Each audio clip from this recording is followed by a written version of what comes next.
Chris. Ja.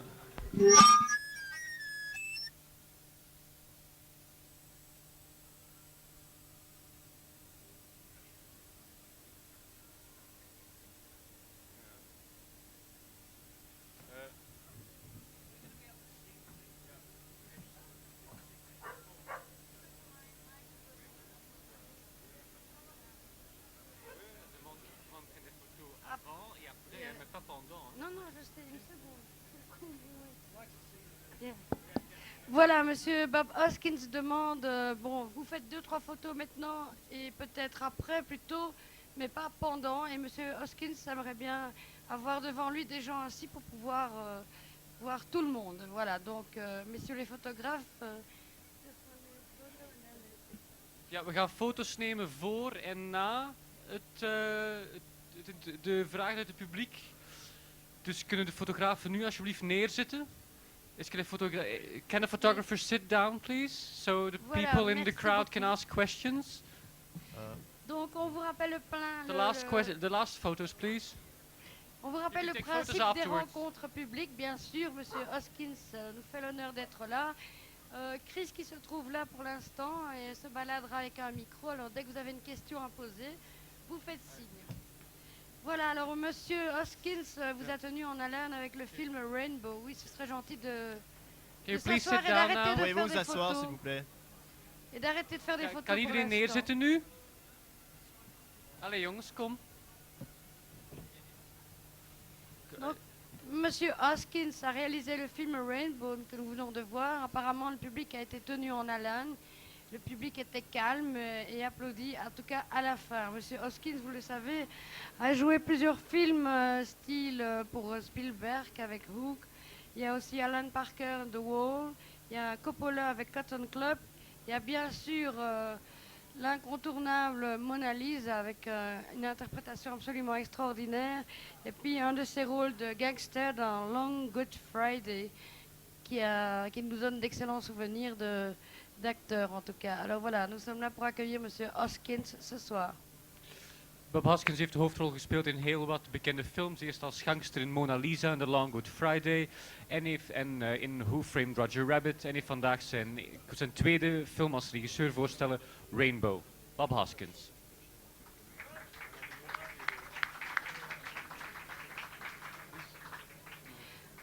Alors, il y a déjà là quelqu'un qui a 2 micros d'ailleurs pour poser une question. Mr. Hoskins, welcome in Brussels, and I saw Raggedy Rowney 2, your first movie as the director. I would like to know why this choice to direct sometimes a very personal project, is kind of holiday between two great fresher characters. What's your choice really? Well, everything starts with the script for me, and they sent me the script and I fell in love with the script. I thought it was a great story. It had a lot to say, and it was a very direct way of saying something about the environment to children, to everybody really. I thought it was great. Donc pour Monsieur Hoskins, tout commence par le scénario. D'abord on lui envoie le scénario et puis dans ce cas-ci il a bien aimé le scénario proposé. Pour lui c'est quelque chose de très intéressant, c'est une manière très directe d'entrer avec le public et d'aborder certains sujets. Et c'est ce qu'il a fait par le film. Ja, hij is vooral verliefd geworden eigenlijk op het scenario van Rainbow. Het scenario is voor hem het belangrijkste en hij wou dat verhaal vertellen omdat hij het verhaal zo mooi vond.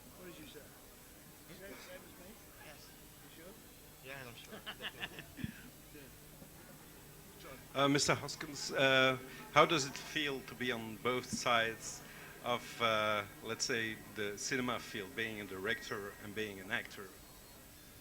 Well, in this it was very useful because I was directing the kids.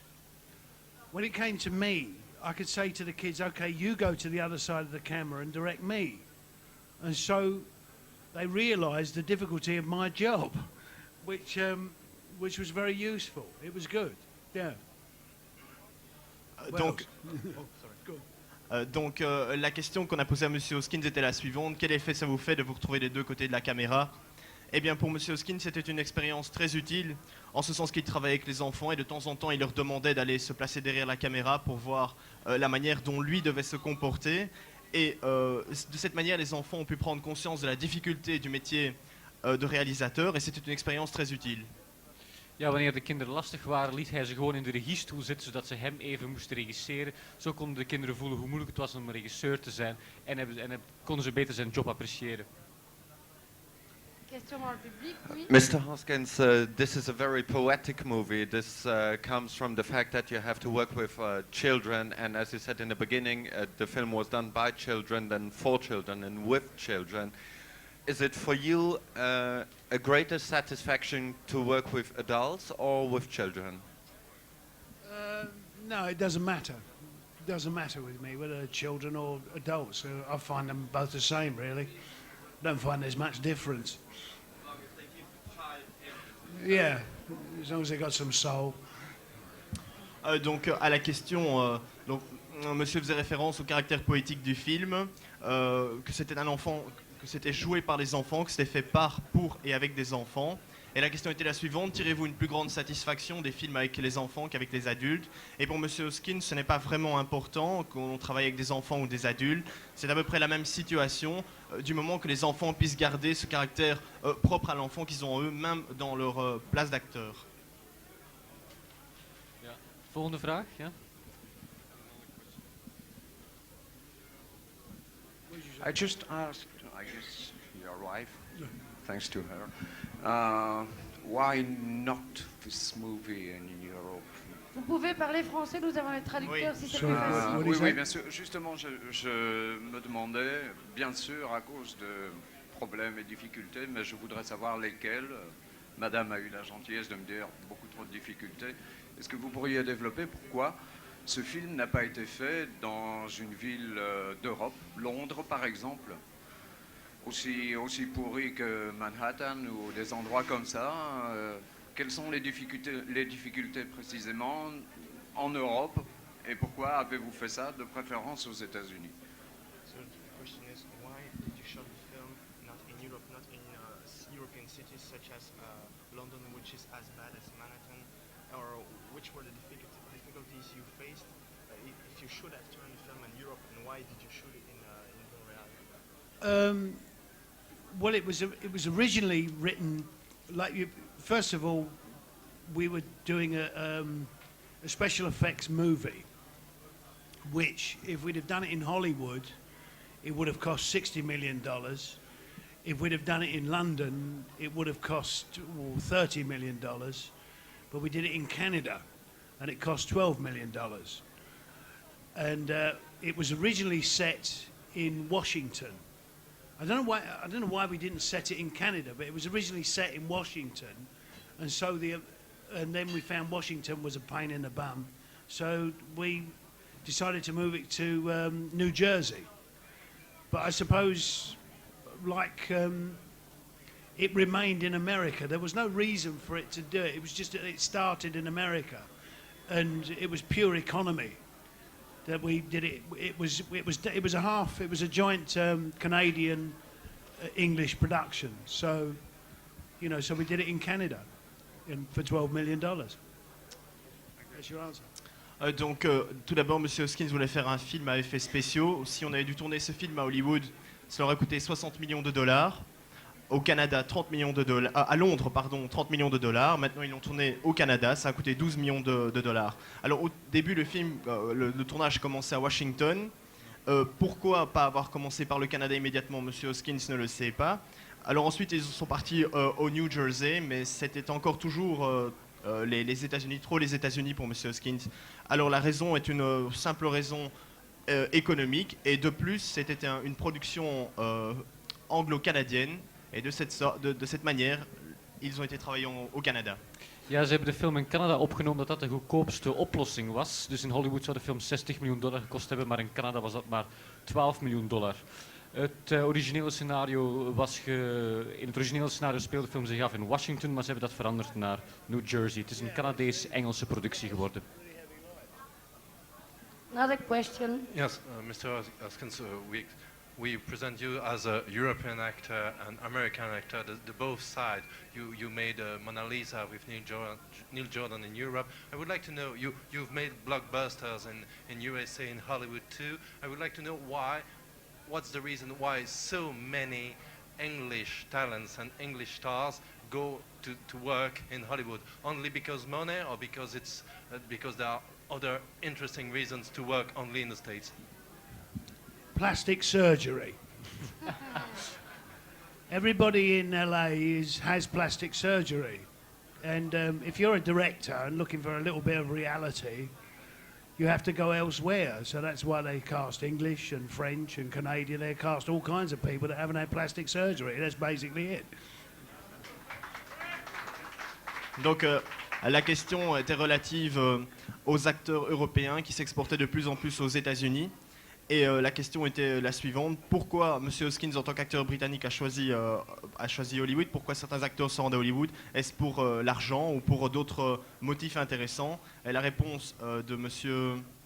Hoskins est claire: à cause de la chirurgie plastique. Là-bas, en effet, tout le monde a fait de la chirurgie plastique. Et pour un metteur en scène, si vous êtes intéressé par certaines personnes plus intéressantes, qui ont une certaine gueule pour le cinéma, eh bien, vous devez faire appel à des acteurs qui viennent d'Europe, de Grande-Bretagne ou de France.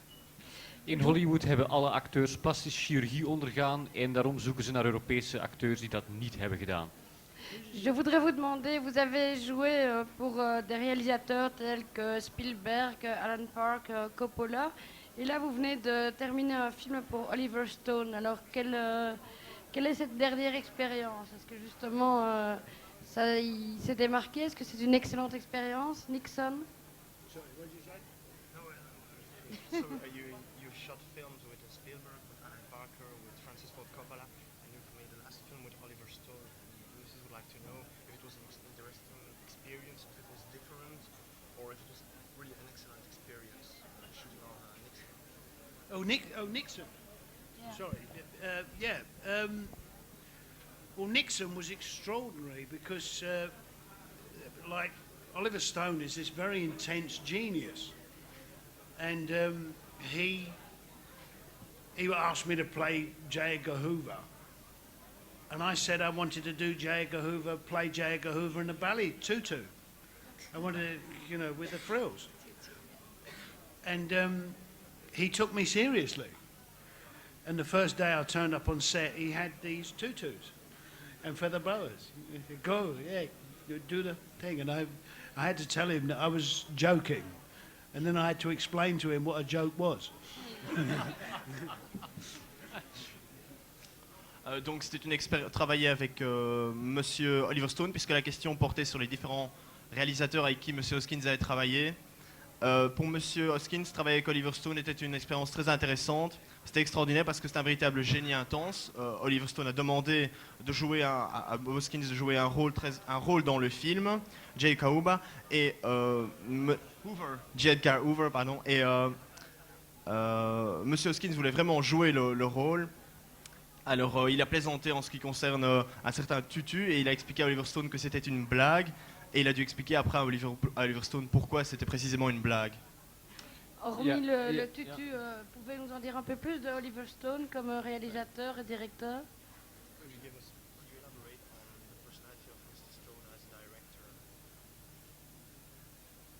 Oliver Stone is like Francis Ford Coppola. He's like most of sort of the really good ones in Hollywood. He's completely mad.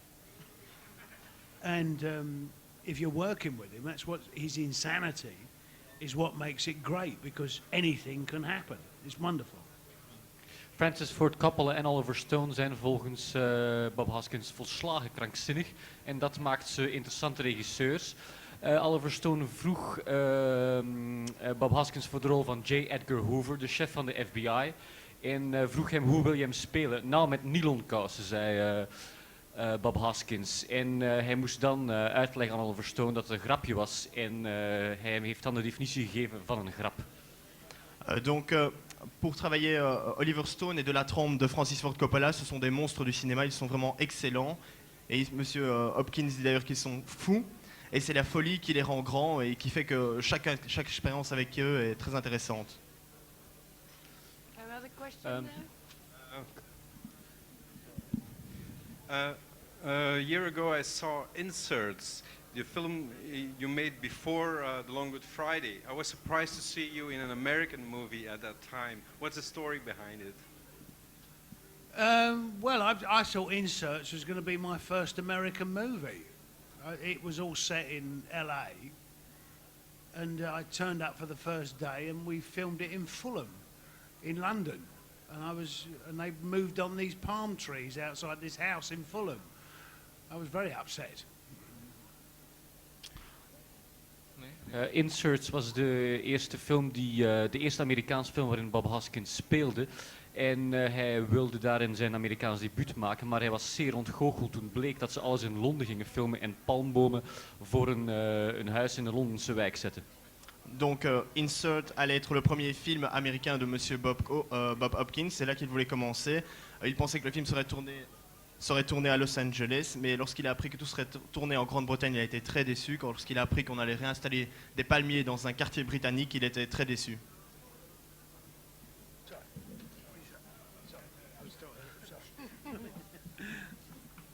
Monsieur Hoskins, est-ce que c'est important pour vous de venir présenter vos films dans un festival comme celui-ci?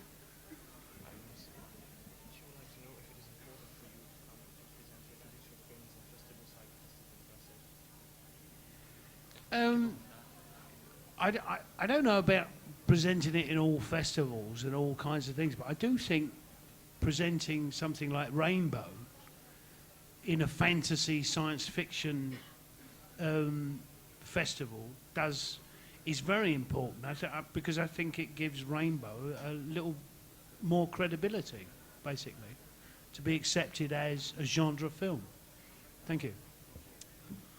Donc, pour Monsieur Hopkins venir présenter son film Rainbow dans un festival de science-fiction et de films fantastiques comme celui de Bruxelles est quelque chose de très important parce que c'est ce qui donne précisément à son film la crédibilité et en ce sens c'est quelque chose de capital.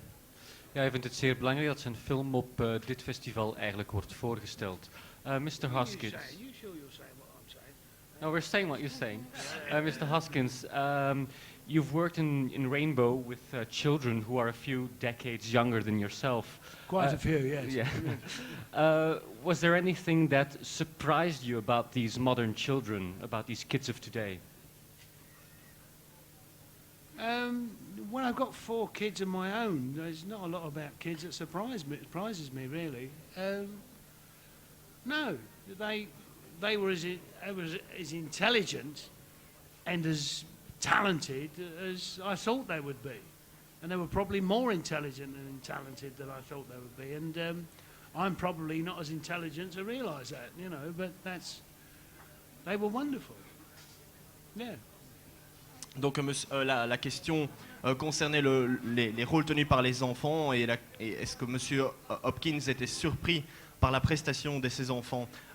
Il répond qu'il a 4 enfants et qu'il n'y a plus grand chose qui puisse le surprendre. Dus Bob Hoskins was niet zo verbaasd. Er was geen echte generatiekloof tussen hem en de kinderen, omdat hij zelf ook 4 kinderen heeft. Donc finalement, il estimait que les enfants étaient aussi intelligents et aussi talentueux qu'il le pensait, probablement plus intelligents et plus talentueux qu'il le pensait, et que lui-même n'est pas assez intelligent pour reconnaître le talent des enfants. Vous avez prêté votre voix dans le dessin animé Balto, qui n'est pas encore sorti chez nous. Est-ce que c'est aussi pour plaire aux enfants que vous avez choisi de faire ça?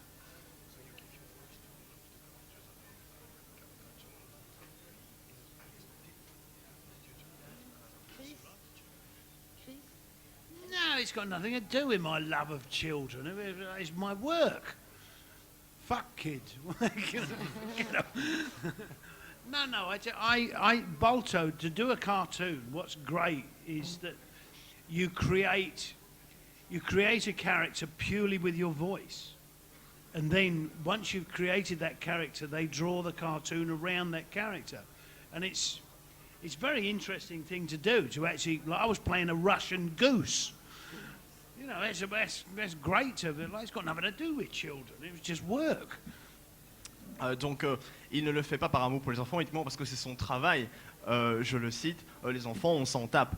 Mais ce qui est quelque chose de positif quand on travaille dans le cadre d'un dessin animé, c'est que vous créez un personnage rien qu'avec votre voix, et quand le personnage est créé, le dessin animé est produit autour de ce personnage. Et pour lui, c'était une expérience très intéressante que celui d'une oie russe. Ja, hij spreekt eigenlijk een stem in de animatiefilm Balto, waarin hij een Russische gans speelt. En hij doet dit niet uit liefde voor kinderen, het is gewoon zijn werk. Et je crois qu'il y a une dernière question dans le public, ou bien si quelqu'un d'autre veut en poser une après, il faudra se dépêcher, je crois. Monsieur Hoskins, le fait que le jeune garçon enlève 3 pépites d'or et que le monde devient fou, est-ce une allégorie de fin de siècle et de millénaire?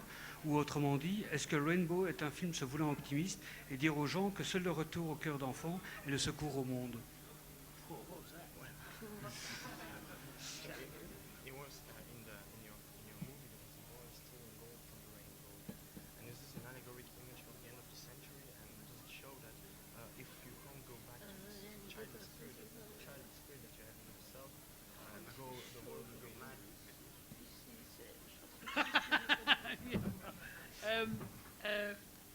Yeah.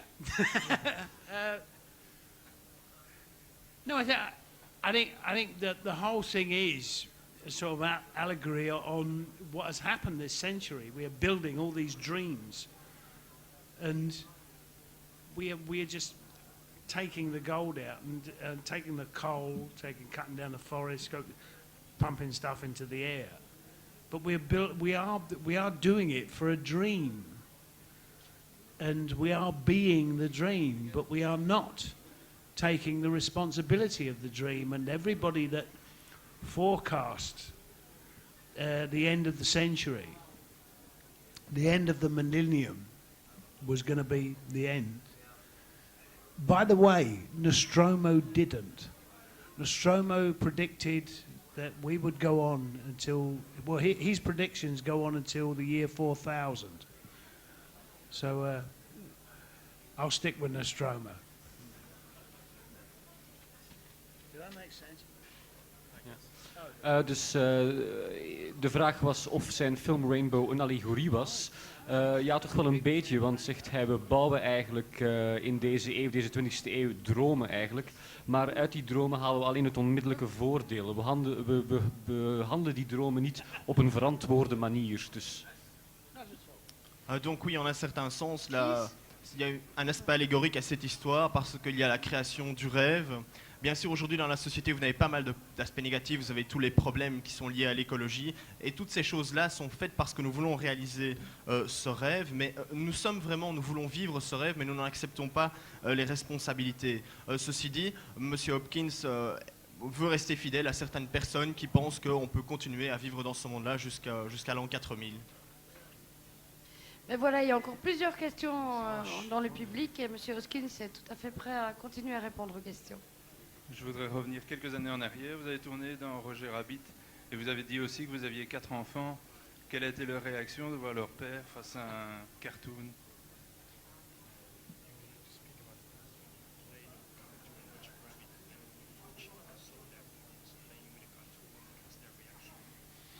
The most interesting reaction was Jack. He was 3 years old at the time, and he wouldn't speak to me. He just ignored me. He wouldn't say a word.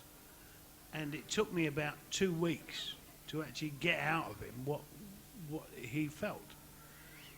Apart from the film frightening him, he felt that any father that had friends like Yosemite Sam, Bugs Bunny, Daffy Duck, and didn't bring them home to meet his son was an arsehole.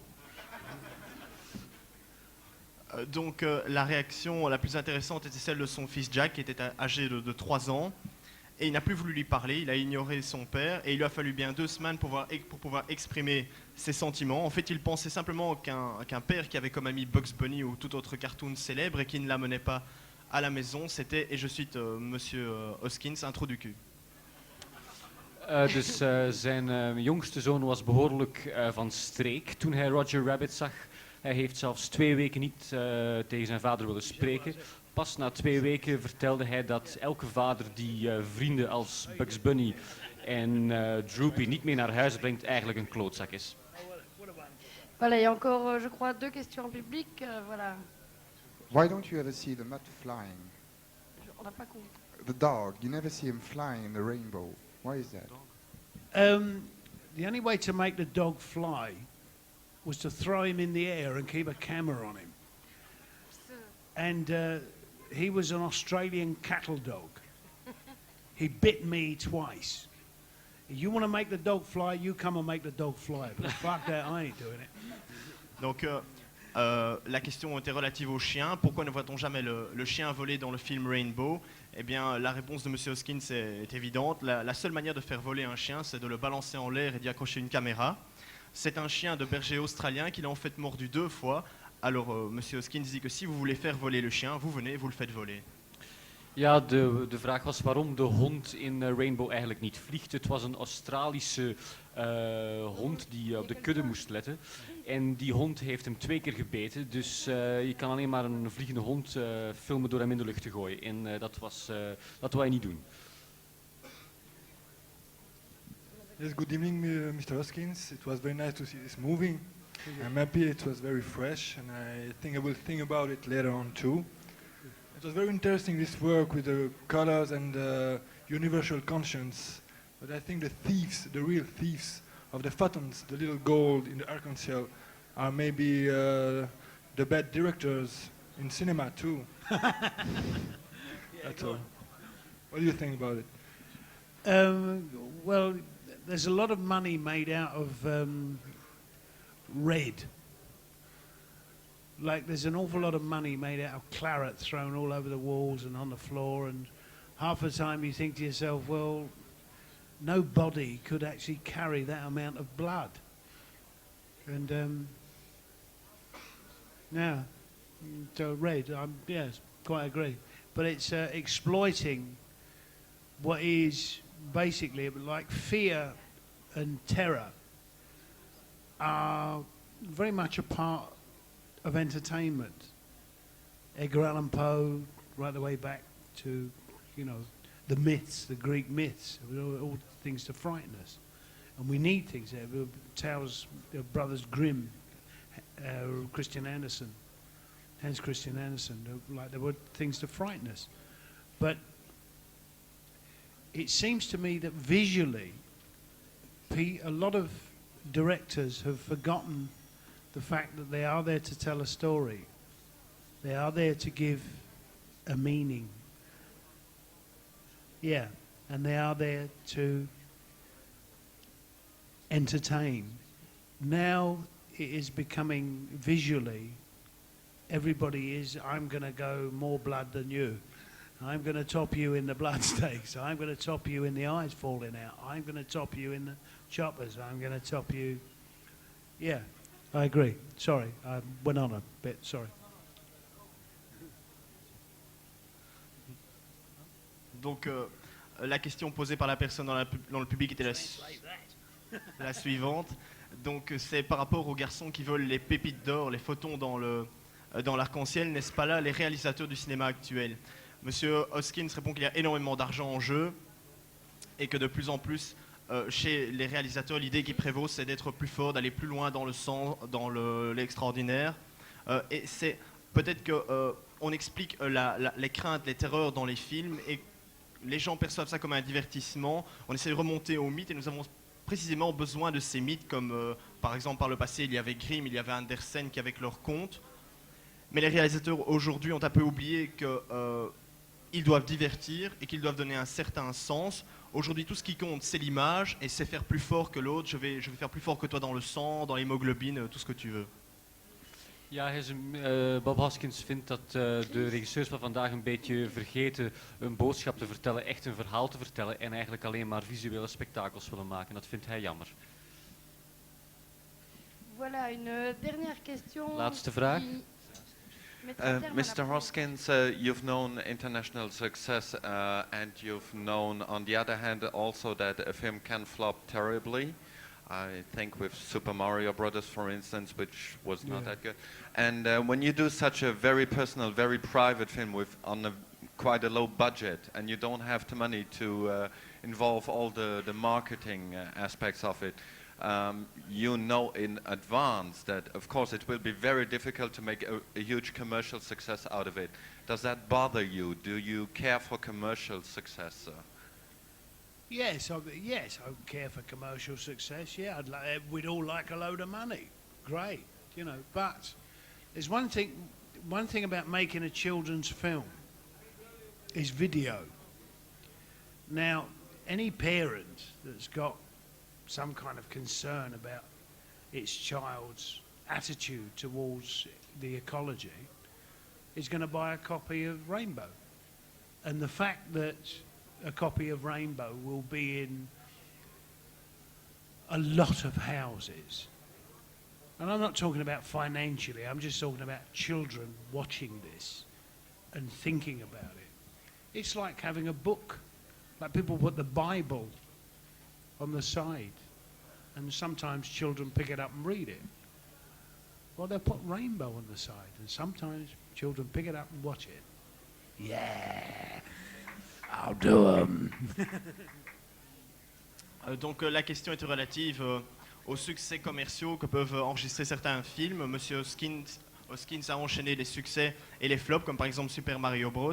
Et pour un film aussi personnel avec un petit budget et peu d'argent que l'on peut consacrer au marketing, la question était la suivante: est-ce que Monsieur Hoskins pensait à l'aspect succès financier, et est-ce que ça pose vraiment un problème? En fait, oui, c'est un problème parce que nous voulons tous gagner de l'argent, mais l'aspect principal dans un film pour les enfants, c'est la vidéo. Les parents qui seront concernés par l'attitude de leurs enfants vis-à-vis des problèmes liés à l'écologie, eh bien, ils vont acheter la cassette de Rainbow.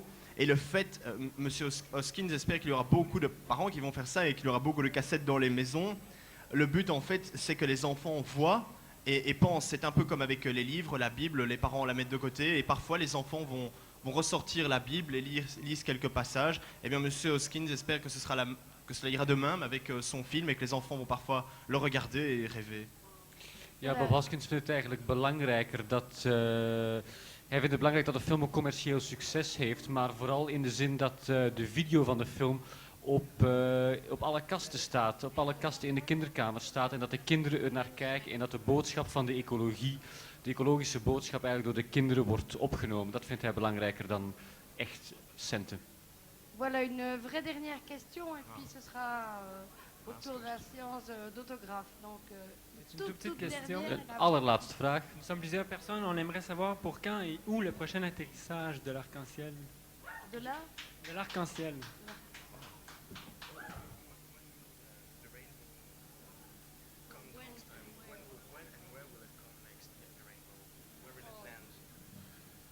I wish I knew. Si seulement il pouvait le savoir. Als hij maar wist waar de regenboog de volgende keer zal landen. Voilà, alors nous allons terminer donc en applaudissant bien sûr Monsieur Hoskins qui va signer quelques Applaus. autographes pour vous.